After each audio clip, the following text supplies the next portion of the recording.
তুমি বুঝে গেছো আমাকে এসব বললে আমি আর কিচ্ছু করতে পারবো না, আমি রাখতে পারবো না। কিন্তু আমার যে এত কষ্ট হচ্ছে সেটা বুঝতে পারছো না না তুমি? আমি খুব খারাপ আছি। এই সব কিছু আমার সাথে আমার কথা ছিল, সেখানে আমার মতোই একটা মেয়েকে নিয়ে তোমরা এত মাথামাথি করছো। কি কি দেখছিস? অনেক কৌটো।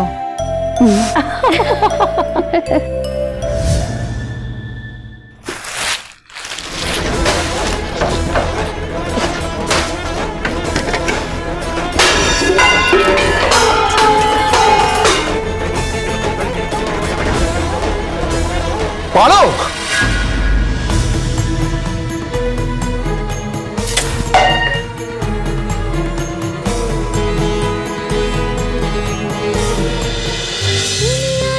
তুমি আশেপাশে থাকলে সোম থেকে রবি প্রতিদিন রাত ৮টায় স্টার জলসায়।